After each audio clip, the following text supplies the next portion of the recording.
नमस्कार दोस्तों, मैं डॉक्टर पवन वासनीवाल आपका स्वागत करता हूं, वेलकम करता हूं। दोस्तों, आपके कभी ना कभी उल्टी ज़रूर हुई होगी या वॉमिटिंग ज़रूर हुई होगी। ये वॉमिटिंग किस वजह से होती है, जनरली क्यों होती है? पहले मैं आपको ये बताता हूं। तो ये मोशन सिकनेस मतलब कभी आप गाड़ी में बैठते हैं तो उसमें आपकी वॉमिटिंग ज़रूर होती होगी, या आपके कई बार एसिडिटी हो जाती है, उस समय भी आपको वॉमिटिंग होती है, या आपकी जैसे गर्भावस्था है, प्रेगनेंसी स्टार्ट ही हुई है तब आपको वोमिटिंग हो सकती है, या कोई दवा का साइड इफेक्ट है ऐसे समय में भी वोमिटिंग हो सकती है। जैसे जनरली कैंसर से रिलेटेड जो दवाइयाँ दी जाती है उसमें वोमिटिंग बहुत ज़्यादा सेंसेशन होता है। सिमिलरली आपको बहुत तेज दर्द हो रहा हो, किसी वजह से भी सिर दर्द हो रहा हो, उस समय भी वोमिटिंग सेंसेशन बहुत ज़्यादा होने लग जाता है। या आपको मानसिक तनाव है तो तब भी उसमें उस समय आपको बहुत ज़्यादा वोमिटिंग होने लग जाती है। सिमिलरली आपको पैंक्रियाज या पित्ताशय का भी रोग होता हो, या उसमें इन्फेक्शन हो, या किडनी में कोई इन्फेक्शन हो, या किडनी स्टोन हो, उस समय भी वोमिटिंग सेंसेशन बहुत ज़्यादा होता है। आपने कोई फूड पॉइजनिंग या ऐसा खाना खा लिया जिसकी वजह से आपको वोमिटिंग सेंसेशन हो सकता है, मतलब फूड पॉइजनिंग जैसी शिकायत हो गई हो, या आपके आंत में कोई इन्फेक्शन हो गया उसकी वजह से भी आपको वोमिटिंग हो सकता है। दोस्तों, ऐसे समय में आपको कौन सी जनरल दवा दी जाती है शायद आपको पता नहीं होगा। इस दवा का नाम है ओंडेसेट्रॉन। आज अपन इसी ओंडेसेट्रॉन की बात करेंगे, जैसे इसके बारे में जो आपको पूरी जानकारी जरूरी है, जैसे कि किस बीमारी में दी जाती है, इसका क्या साइड इफेक्ट है, इसकी क्या सावधानी है, इसको कैसे काम करती है दवा हमारे बॉडी में जाके, इसकी कौन कौन सी ब्रांड्स आती है जो मार्केट में आप ले सकते हैं, मेडिकल स्टोर से ले सकते हैं, और दवा लेने का सही तरीका क्या है जो आपके जानने बहुत जरूरी है। और इसी चीज को ध्यान में रखते हुए मैंने आपके लिए वीडियो बनाया है। दोस्तों, शुरुआत करेंगे। इसमें पहले आपको कौन कौन सी बीमारी में, कौन कौन सी अवस्थाओं में इस दवाई को दिया जा सकता है। तो दोस्तों, ये ओंडेसेट्रोन जो भी वोमिटिंग सेंसेशन होता है उस सिचुएशन में इसको दिया जा सकता है। जैसे मितली, उल्टी या अपच की वजह में दिक्कत हो रही हो, गर्भावस्था में उल्टी हो रही, उस समय दिया जा सकता है। दवा, किसी दवा का साइड इफेक्ट की वजह से आप उल्टी हो रही उस समय भी दिया जा सकता है, या किसी बीमारी की वजह से आपको वोमिटिंग सेंसेशन हो रहा उस समय भी दिया जा सकता है, जैसे एसिडिटी, पार्किंसन, पित्ताशय, इन सभी की बीमारियों के समय में आपको वोमिटिंग सेंसेशन हो रहा है तो अब इसको दिया जा सकता है। अब बात करेंगे दोस्तों इसके साइड इफेक्ट की। जो साइड इफेक्ट जनरली आपको देखने को मिलते हैं, इसमें सिर दर्द वाली समस्या जैसी हो सकती है, आपको कब्ज वाली सिचुएशन हो सकती है जिसको अपन कॉन्स्टिपेशन बोलते हैं, इसमें नींद जैसा अनुभव हो सकता है जिसको ड्राउजीनेस बोलते हैं मेडिकल लैंग्वेज की भाषा में, आपको थकान या कमजोरी भी महसूस हो सकती है, देहन देना। यदि आपको इस तरह की जो साइड इफेक्ट आपको कुछ ज्यादा लग रहा हो तो इमीडिएटली अपने डॉक्टर से कंसल्ट करें और इमीडिएटली कोई दूसरा ऑल्टरनेटिव आपको दवा लेनी चाहिए। हालांकि ये जितने भी साइड इफेक्ट मैंने बताए हैं आपको, वो बहुत वेल टॉलरेट है, आपको पता ही नहीं लगता, लेकिन किसी किसी पर्सन में, पेशेंट में ये हो सकता है। तो अपने डॉक्टर से कंसल्ट करना इमीडिएटली, ताकि आपको कोई ज्यादा कॉम्प्लिकेशन ना हो। अब बात करेंगे इसकी कौन कौन सी सावधानियां बरतनी चाहिए। तो दोस्तों, यहाँ पे जैसा मैंने आपको बताया कि आपको दवा को डॉक्टर की सलाह के बिना नहीं लेना चाहिए।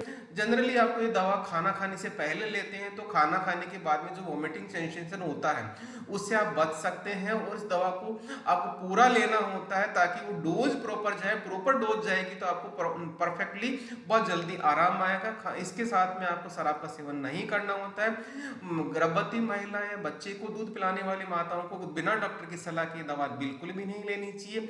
एलर्जी वाली सिचुएशन हो इस दवा से तो आपको अवॉइड करना चाहिए। किडनी और लीवर से रिलेटेड कोई प्रॉब्लम है उस समय में भी आपको इस दवा को डॉक्टर की सलाह के बिना नहीं लेना चाहिए। और जब दवाई डॉक्टर प्रिस्क्राइब करते हैं तो आपको ध्यान देना है, उस समय आपको क्या करना होगा, डॉक्टर को बताना पड़ेगा कि मुझे किडनी या लीवर से रिलेटेड कोई प्रॉब्लम है, क्योंकि जनरली इस तरह की समस्या होती है तब डॉक्टर या तो कोई दूसरा ऑल्टरनेटिव सेफ ड्रग दिया जाता है, डोज कम कर दी जाती है ताकि आपको इनसे रिलेटेड ज्यादा कॉम्प्लिकेशन क्रिएट ना हो।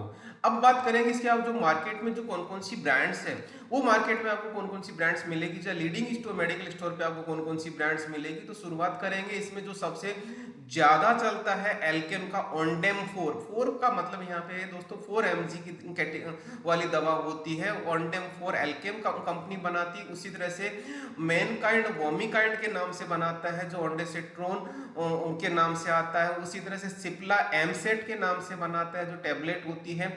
सिमिलरली इपका दोस्तों पेरिसेट के नाम से बनाता है जो आपको मेडिकल स्टोर पे मिल जाएगा। उसी तरह से सन फार्मा जोफर के नाम से टेबलेट बनाता है। यहाँ पे मैक्लियोड कंपनी बनाता है, ओंडेमैक के नाम से बनाता है। तो दोस्तों यहाँ पे ध्यान देने वाली बात ये है कि ये जो लीडिंग ब्रांड्स मैंने बताया, ऐसा नहीं कि और ब्रांड्स नहीं आते, आपको मार्केट में और ब्रांड्स भी मिल जाएंगे, लेकिन ये लीडिंग ब्रांड्स है जो आपको मेडिकल स्टोर पे मिल जाएंगे।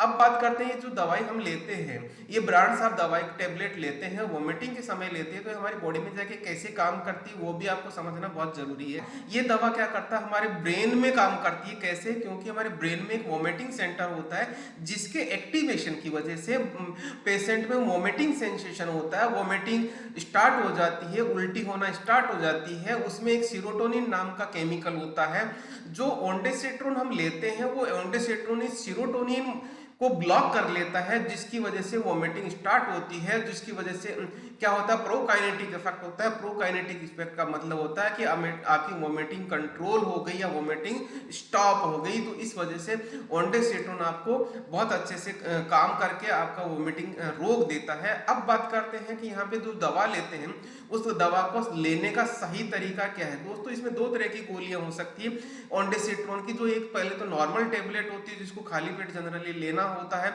यदि आप खाली पेट भी नहीं लेते हैं, भूखे कुछ खाया हुआ है, तब भी आप ले सकते हैं, लेकिन उस समय पे उसका इफेक्ट थोड़ा समय लगेगा, तब आप उसका दवा का असर होगा।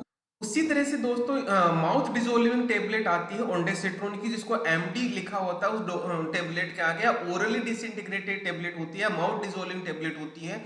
उसको आप कभी भी ले सकते हैं, और आपको जीभ पे ही रखना होगा। जीभ पे रख के धीरे धीरे उसमें माउथ में डिजोल्व हो जाएगी, और माउथ में डिजोल्व होने के बाद में उसको वहीं से निकल जाना है। तो कहने का मतलब इस दवा को लेने के लिए आपको पानी पीने की जरूरत नहीं है, ऑटोमेटिकली मुंह में डिजोल्व हो जाएगी। डिजोल्व होने के बाद में उसको आप ले सकते हैं। तो ये दवा थोड़ी सी जल्दी फास्ट काम करती है, क्योंकि वोमिटिंग जब होना स्टार्ट होती है तो रुकती नहीं है। तो इस समय पेशेंट को मुंह में ही दी जाती है, ताकि वो वहीं पे डिजोल्व होकर वहीं पे काम करना शुरू कर दे। तो दोस्तों इस तरह से मैंने जो आपको जानकारी दी, वो कैसी लगी आपको कमेंट सेक्शन में कमेंट करके जरूर बताएं।